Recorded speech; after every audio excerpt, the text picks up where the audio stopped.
हरे कृष्णा। श्रील प्रभुपाद की जय।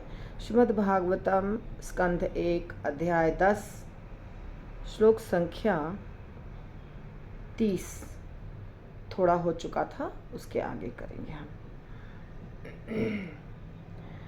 एताह परम स्त्रीत्वं पास्तपेशलं निरस्तशौचं बत साधु कुर्वते यासां गृहात् पुष्करलोचनः पति न जात्वपैत्या हृदि स्पृशन्।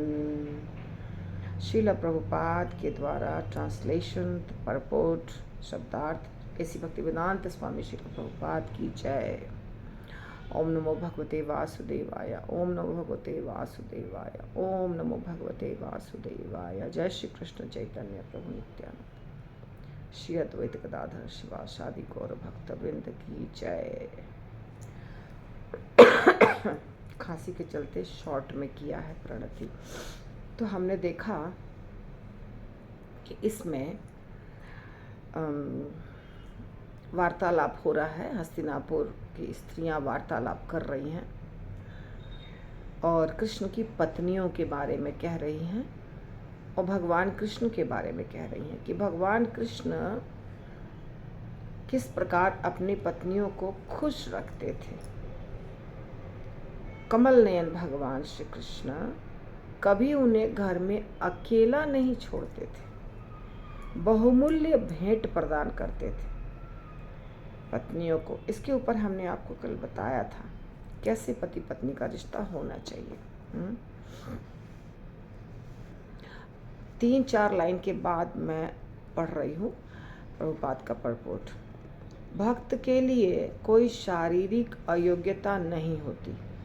जिस प्रकार गंगा जल में गंदे नाले का पानी मिल जाने पर उसमें कोई गुणात्मक अंतर नहीं रह जाता। ये उपदेशामृत का श्लोक है जिसमें कि रूप गोस्वामी कह रहे हैं ना, ब्रह्म द्रवत्वम न अपगच्छति नीर धर्मः। उपदेशामृत में ये बताया है रूप गोस्वामी ने कि भक्तों का जो शरीर होता है ना, चाहे वो कैसा भी हो, शूद्र का शरीर हो या फिर बीमार शरीर हो या लूला लंगड़ा शरीर हो, उसके शरीर से उसको आंकना नहीं चाहिए।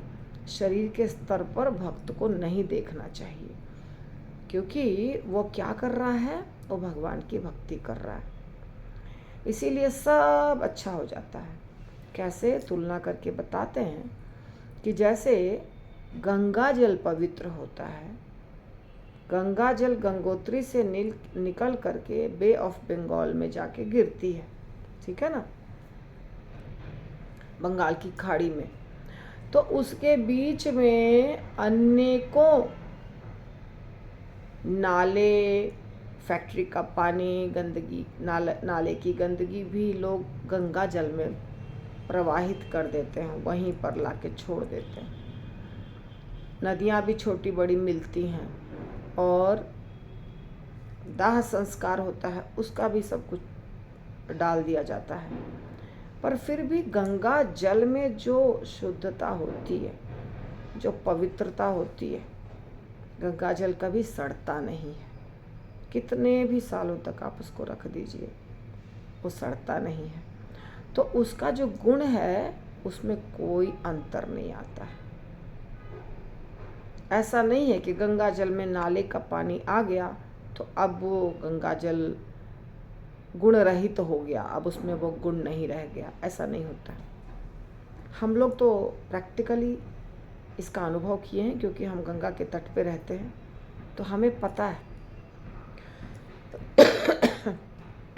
गंगा जल ले आइए, उसमें कितने भी साल तक उसको छोड़ दीजिए, कुछ नहीं, एक भी कीड़ा नहीं होगा उसमें, कुछ नहीं होता है।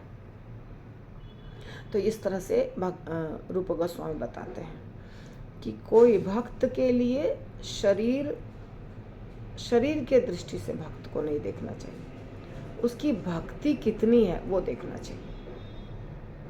भक्ति के स्तर पर वो कितना ऊंचा है वो देखना चाहिए। स्त्रियां वैश्य तथा शूद्र अधिक बुद्धिमान नहीं होते, अतएव उनके लिए ईश्वर तत्व को समझ पाना या श्री भगवान की भक्तिमय सेवा में लग पाना कठिन होता है। सब जगह कहा जाता है, इससे बहुत स्त्रियों को गुस्सा भी आता है। ऐसा क्यों कहा जा रहा है? स्त्रियां वैश्य और शूद्र, ब्राह्मण और क्षत्रिय दोनों को ऊंचे लेवल का माना जाता है,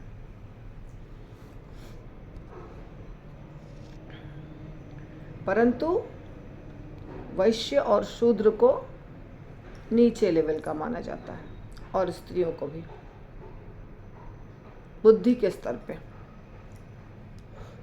इसलिए वो ईश्वर तत्व ज्ञान ज़्यादा नहीं समझ पाते हैं और सेवा भी ठीक से नहीं कर पाते हैं, लग नहीं पाते हैं। तो इसमें मैं कुछ नहीं बोल सकती हूँ, ये शास्त्रों में बहुत जगह वर्णन है इसका। वे अधिक भौतिकवादी होते हैं और इनसे भी कम, उनसे भी नीचे कौन है? किरात, हूण, आंध्र, पुलिंद, पुलकश, आभीर, कंक, यवन, खस इत्यादि। इसका श्रीमद् भागवतम में वर्णन है। किंतु यदि वे सब ठीक से भगवत भक्ति में लग जाएं तो उन सब का भी उद्धार हो सकता है। लग नहीं पाते हैं। स्त्रियां वैश्य शूद्र जल्दी से भक्ति में लग नहीं पाते हैं और उनको तत्व ज्ञान नहीं हो पाता है। पहली बात हो गई। दूसरी बात, ये जो जातियां हैं किरात, हूण, आंध्र, पुलिंद, पुलकश, आभीर, कंक, यवन, खस, आपको लगेगा ये सब कहाँ रहते हैं? यहाँ तो ये अभी तो ऐसा कोई दिखता नहीं है। शास्त्र में इन स्थानों का वर्णन है। जैसे अभी चाइना है, मुस्लिम कंट्रीज़ है, वो सारे मिलते जुलते हैं इस टाइप के। ये जो सब बताया गया ना, उनका कैसा रंग रूप होता है, वैसे करके आप समझ सकते हैं। तो ये सब जातियां अभी वो सब देश में है। मतलब पहले पूरी धरती एक थी, भारतवर्ष, एक राजा, उसके अंदर छोटे छोटे बहुत सारे राजा।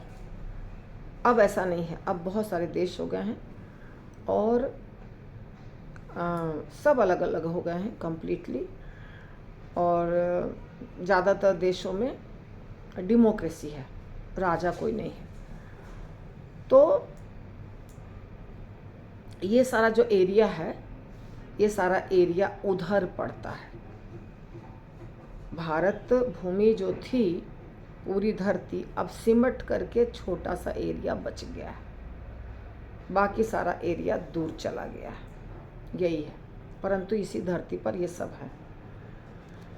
लेकिन यदि ये उनसे भी नीचे हैं, किनसे? ब्राह्मण, क्षत्रियों और स्त्रियों से भी नीचे हैं ये सारी जातियाँ। तो इनको भगवत भक्ति में कौन लगाता है? जो बुद्धिमान है। जैसे होशियार है कोई ब्राह्मण या वैष्णव, भगवान का अच्छा भक्त है, तो वो कृपा करके, दया करके जो कम ज्ञानी हैं, छोटी जाति के हैं, जिनको ज्ञान नहीं है भक्ति कैसे करें या क्यों करें, या स्त्रियां हैं, उनको वो कुछ न कुछ सेवा में लगा देते हैं। इससे फ़ायदा ये होता है कि उनकी उन्नति हो जाती है, उद्धार हो जाता है उनका भी। समझा कर आप नहीं करा सकते हैं भक्ति, लेकिन धीरे धीरे करके सेवा में जोड़ के आप भक्ति करा पाएंगे। श्री भगवान की सेवा में लगने पर उपाधियों की अपात्रता हट जाती है और वे शुद्ध आत्माओं के रूप में भगवत धाम में प्रवेश करने के अधिकारी बन जाते हैं। ये है उपाधियाँ। क्या उपाधियाँ हैं? हम किस जगह जन्म लिए हैं, कौन सी भाषा बोलते हैं, कौन सी जाति हैं, कौन सा देश है, ये सब उपाधियाँ हैं। तो यदि कोई भगवान की सेवा में लग गया तो चाहे वो किसी भी जाति का हो, चाहे वो किसी भी धर्म का हो, चाहे वो किसी भी स्थान का हो, सब हट जाता है। यानी कि प्रभुपाद ने क्या बताया, पहले प्रभुपाद ने ये बताया कि ये सब नीची जाति के हैं, या इनको समझ नहीं होती है, या ये भक्ति नहीं कर पाते हैं ठीक से, या तत्व ज्ञान नहीं ले पाते हैं। बाद में प्रभुपाद कह रहे हैं कि फिर भी यदि इनको भगवान की भक्ति में लगा दिया जाए तो इनके में जो दुर्गुण था कि कोई शूद्र बना है, कोई शूद्र खानदान में जन्म लिया है, कोई स्त्री के शरीर में जन्म लिया है, कोई यवन में जन्म लिया है, तो ये सब समाप्त हो जाता है जिस दिन वो हरे कृष्ण कृष्ण कृष्ण हरे हरे, हरे राम राम राम हरे हरे जपने लग जाता है, मंदिर में दौड़ करके मंगल आरती करने जाता है, सेवा करता है। जिस दिन वो ये सब करने लग जाएगा, उसकी जो जाति, धर्म, शरीर में जो कुछ दुर्गुण है वो सब साइड हो जाएगा और वो भगवत धाम प्रवेश कर जाएगा। ये है भक्ति की शक्ति। भक्ति में इतनी शक्ति है। ठीक है। तो भौमासुर के चंगुल में फंसी बालाओं ने अपने उद्धार के लिए भगवान कृष्ण से प्रार्थना की और अपनी इस भक्ति और निष्ठा से वे तुरंत शुद्ध बन गई। अतएव भगवान ने उन्हें पत्नी के रूप में स्वीकार किया।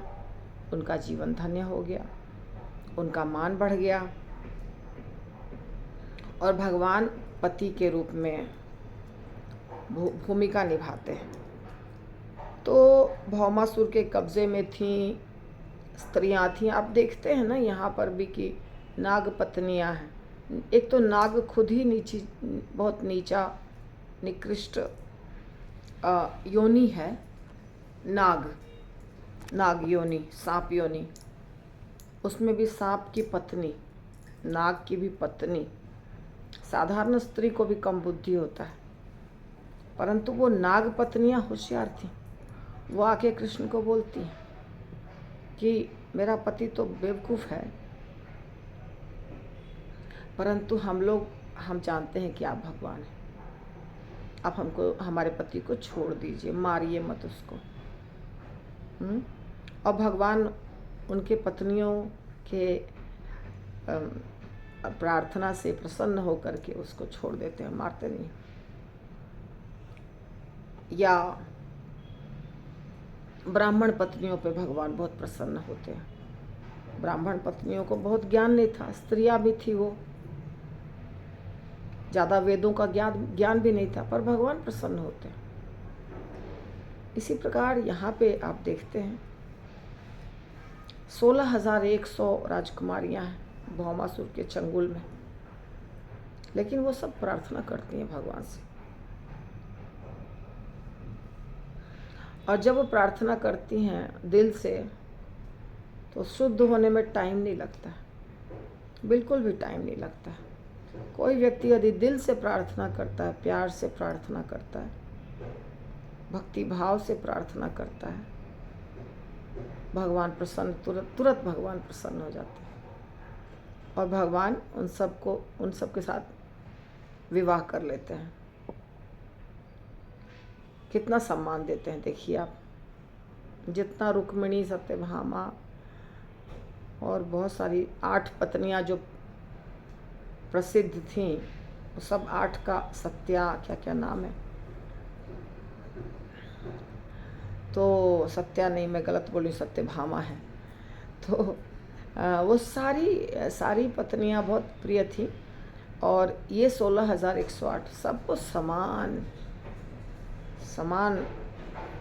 सुविधा देते हैं भगवान। श्री भगवान अपनी 16,108 पत्नियों के साथ लगातार रहते थे। अनवरत मतलब लगातार। उन्होंने अपने आप को 16,108 पूर्णांशों में विस्तारित किया। इनमें सबके साथ, प्रत्येक के साथ भगवान थे। आदि पुरुष से तनिक भी भिन्न नहीं थे। ये देखिए, जान लीजिए कि भगवान का विस्तार कई प्रकार का होता है। तो एक प्रकार का जो विस्तार है, सबसे प्रथम विस्तार जो है वो है स्वयं रूप। कई बार बताया है मैंने। तो उसमें भगवान पूर्णांश, यानी कि जैसे भगवान पूर्ण पुरुषोत्तम भगवान कृष्ण है, हूबहू वैसा ही विस्तार, हूबहू वैसा ही विस्तार। रासलीला में जो विस्तार होता है वो भी वही है। एक ही वही कृष्ण बहुत सारे रूपों में विस्तारित होते हैं, और यहाँ पर भी वही कृष्ण आदि पुरुष, कोई अंतर नहीं। श्रुति मंत्र इसकी पुष्टि करते हैं कि भगवान अपना विस्तार अनेक रूप में कर सकते हैं। इतनी सारी पत्नियों के पति के रूप में वे उन सबको कठिन प्रयास करके भेंट देकर प्रसन्न करते रहे। कठिन प्रयास करके, श्रील प्रभुपाद बता रहे हैं, पत्नी को खुश करना बहुत कठिन है, कार्य है, आसान नहीं है, बहुत ही कठिन है। कल मेरे पास एक भक्त आए थे, मेरे काउंसिली नहीं आए थे, उनके बच्चे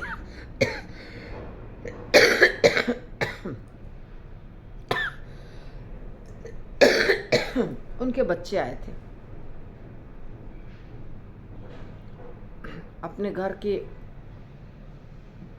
उनके घर में जो माहौल चल रहा है उसका वर्णन कर रहे थे।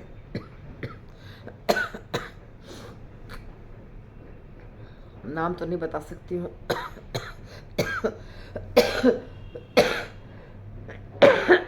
तो मेरे सामने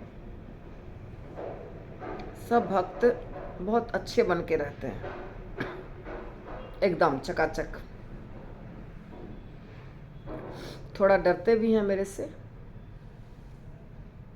और थोड़ा लिहाज भी करते हैं, पर घर में उनका बहुत चलता है नाटक। यहाँ लगेगा कि बड़ी अच्छी है माता जी। तो बच्चे कह रहे थे कि मेरे पापा मम्मी बहुत लड़ते हैं, उसको सॉल्व करना है मुझे।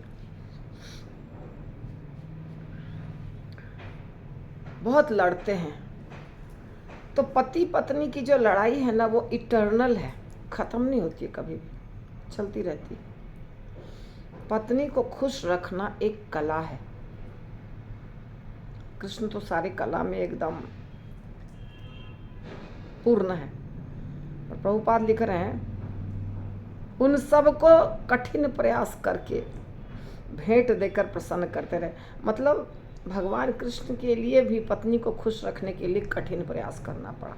भगवान कृष्ण को भी कठिन प्रयास करना पड़ा। साधारण मनुष्य की तो बात छोड़ दीजिए।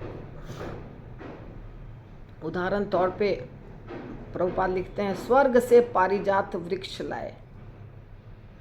सत्यभामा नाराज हो गई थी, रुक्मिणी को फूल दिया था पारिजात का। सत्यभामा ने सोचा कि अच्छा, उनको फूल दिया, मुझे नहीं दिया, तो मुझे अभी तो पूरा वृक्ष ही चाहिए, कंपटीशन। तो भगवान लाके दिए, पूरा पारिजात का वृक्ष ही लाके दे दिए। सत्यभामा के महल में लग गया पारिजात का वृक्ष। तो प्रभुपाद कहते हैं, अतएव यदि कोई चाहता है कि भगवान श्री कृष्ण उसके पति बने, तो भगवान ऐसी इच्छाएं परिपूर्ण करते हैं, पूर्ण रूपेण पूरी करते हैं। जैसे बहुत उच्च कोटि का भक्त ही चाहता है कि भगवान पति बने। हम लोग सब जो ऐसे भक्त हैं, हम चाहते हैं कि बस भगवान हमको सेवा दे दे। जो माधुर्य रस में है वो चाहते हैं कि हमारे भगवान हमारे पति बने। हम लोग तुच्छ जीवात्मा सोचते हैं, बस कहीं स्थान दे दें हम लोग को भगवान, कोई सेवा दे दें, वो करते रहें हम, बस वही बहुत बड़ी बात हो गई। तो इस प्रकार ये इंटरेस्टिंग श्लोक था जो अभी समाप्त हो गया है। अगला श्लोक हम पढ़ते हैं। एवं विधा गदन्तीनां सह गिरः पुरो पुरयोषितां निरीक्षणेनाभिनन्दन सस्मितेन ययो हरिः। एवं विधा, इस प्रकार, गदन्ती नाम, उनके विषय में बातें करती, तथा प्रार्थना करती।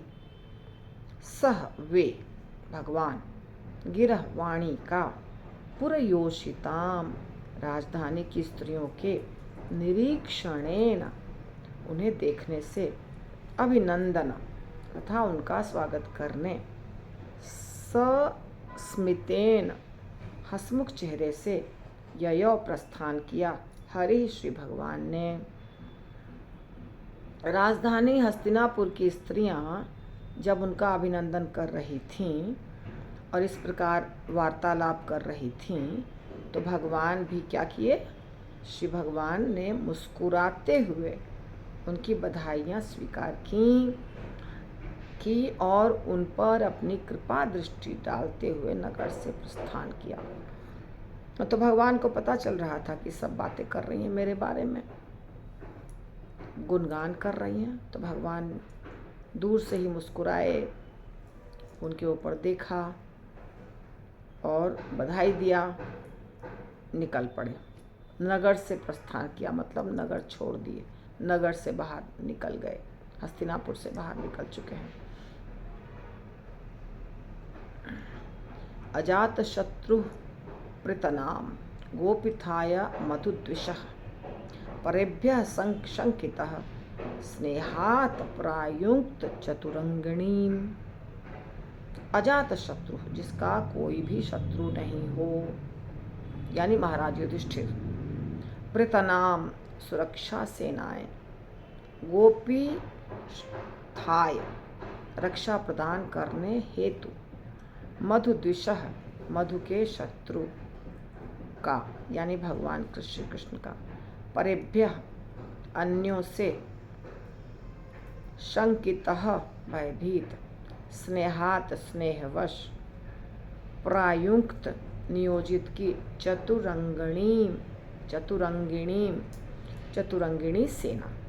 यद्यपि महाराज युधिष्ठिर का कोई शत्रु नहीं था, तो भी उन्होंने असुरों के शत्रु भगवान श्री कृष्ण के साथ जाने हेतु चतुरंगिणी सेना लगा दी।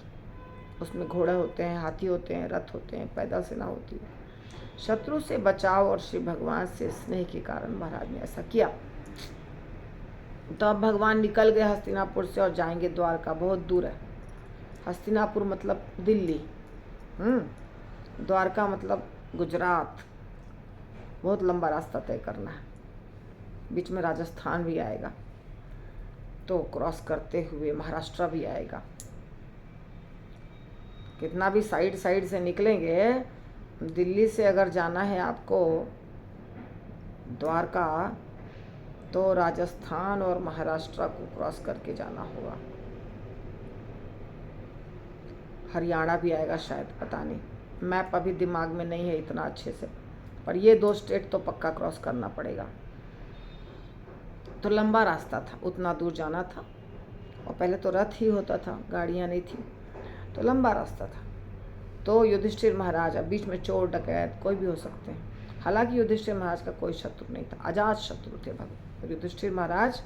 सब लोग प्रेम करते। अजात शत्रु किसको कहते हैं? अजात शत्रु यानी जिसका कोई शत्रु पैदा ही ना हुआ हो, कभी भी कोई शत्रु पैदा नहीं हुआ। ऐसे कौन होते हैं? जो बहुत अच्छे व्यक्ति होते हैं, उसका कभी कोई शत्रु नहीं होता है। तो युधिष्ठिर महाराज का कभी कोई शत्रु नहीं था। जितने राजागण थे वो सब अपनी इच्छा से, छोटे छोटे राजा जो होते हैं ना, वो अपनी इच्छा से बड़े राजा को टैक्स देते हैं, और फिर बड़ा राजा जो होता है वो सब छोटे राजाओं को संभाल के चलाता है शासन। तो सब अपने मन से, अपने इच्छा से युधिष्ठिर महाराज को राजा मानते थे। इसलिए कोई शत्रु नहीं था। फिर भी उन्होंने सेना भेजी, कुछ हो जाए बाय चांस, तो भगवान के साथ चतुरंगिणी सेना भेजी बचाव के लिए। तात्पर्य, हाथी, घोड़े, रथ और मनुष्य ये प्राकृतिक रक्षा साधन हैं। घोड़ों तथा हाथियों को पर्वतों या जंगलों तथा मैदानों में कहीं भी जाने हेतु प्रशिक्षित किया जाता है। पहले के ज़माने में घोड़े हाथी चलते थे, रथ चलता था, रथ को भी घोड़ा ही हाँकता था।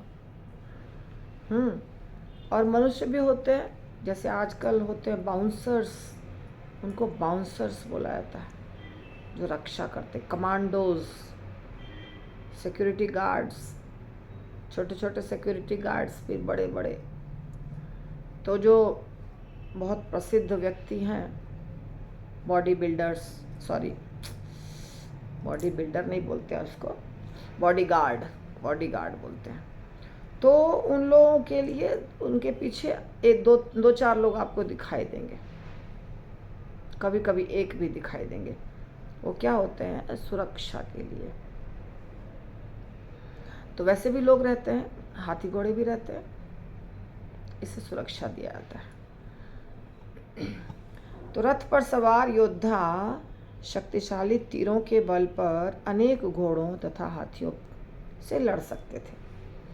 रथ पर रहेगा, कोई योद्धा है, एक्सपर्ट है तीर चलाने में, तो दूर से ही मार सकता है। इस प्रकार मनुष्य होते थे रथ पे, हाथी पे और घोड़ों पे, आगे पीछे।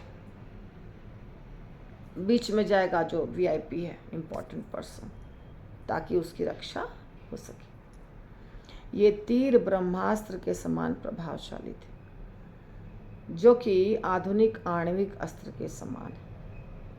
महाराज युधिष्ठिर अच्छी तरह से जानते थे कि भगवान श्री कृष्ण सबके मित्र हैं, शुभचिंतक हैं। फिर भी ऐसे अनेक असुर भी थे जो श्री भगवान से ईर्ष्या करते थे स्वभाववश। जैसे शिशुपाल था, कुछ भगवान से तो उसका कुछ बिगाड़े नहीं थे, फिर भी वो गाली दे रहा था भगवान को, इतना गाली दिया। रुक्मिणी माता का भाई भी चाहता था कि शिशुपाल से विवाह हो, मेरे बहन का, कृष्ण से विवाह नहीं हो। तो कुछ लोग होते हैं जो जिनको गुस्सा आता है भगवान के ऊपर। आजकल भी ऐसे लोग हैं, नास्तिक, मायावादी, वो लोग को भगवान पे गुस्सा आता है, इसलिए स्वभाववश। अतएव कोई उन पर आक्रमण न कर दे तथा स्नेहवश, स्नेह भी था ना कृष्ण से, उन्होंने अनेक अंग रक्षक भगवान की रक्षा के लिए चतुरंगिनी सेना लगा दी। आवश्यकता पड़ने पर भगवान श्री कृष्ण उन लोगों के आक्रमण से अपनी रक्षा स्वयं कर सकते थे जो उन्हें अपना शत्रु मानते थे। फिर भी युधिष्ठिर महाराज ने यह कार्य किया, प्रबंध कर दिया। युधिष्ठिर महाराज के आज्ञा का उल्लंघन कृष्ण नहीं करना चाहते थे क्योंकि युधिष्ठिर महाराज कृष्ण से बड़े थे, अर्जुन कृष्ण के बराबर थे। तो इसलिए भगवान कृष्ण युधिष्ठिर महाराज को बोलते थे हमेशा तात तात, मतलब बड़े भाई,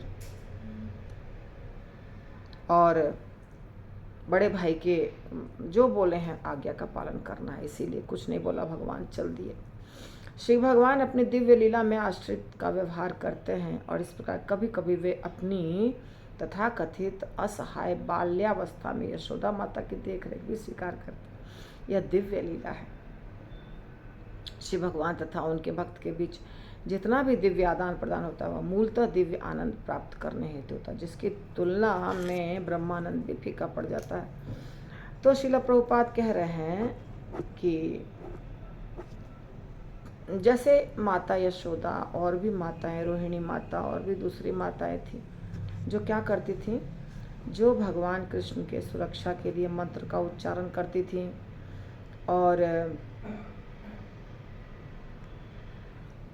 मंत्र का उच्चारण करती थी, गोबर गोमूत्र इत्यादि से स्नान कराती थी, प्रार्थना करती थी मेरे कृष्ण को कुछ नहीं हो। या आनंद बाबा अलग अलग स्थानों पर, यहाँ से वहाँ, वहाँ से वहाँ, छठीकरा, काम्यवन, नंदग्राम, ऐसे शिफ्ट होते थे कि मेरा कृष्ण सुरक्षित रहे।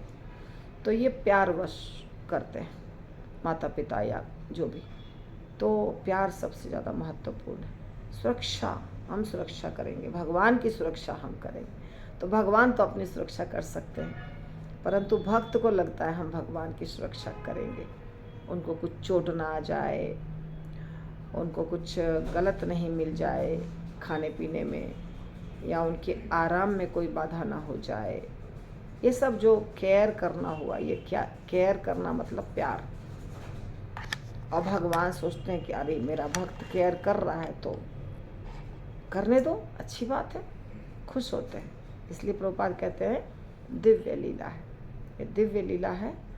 और भगवान हालांकि सबके आश्रय तत्व हैं, पर व्यवहार करते हैं कि आश्रित के तरह, चलो ठीक है, तुम मेरी सुरक्षा चाहते हो, मैं स्वीकार करता हूँ, करो मेरी सुरक्षा। ये तो भगवान तो किसी को भी मार सकते हैं, इसलिए भगवान युधिष्ठिर महाराज के चतुरंगिणी सेना को स्वीकार किए और चल दिए। तो आज का यहाँ हो गया, कल हम इसके आगे करेंगे। श्रील प्रभुपाद की जय।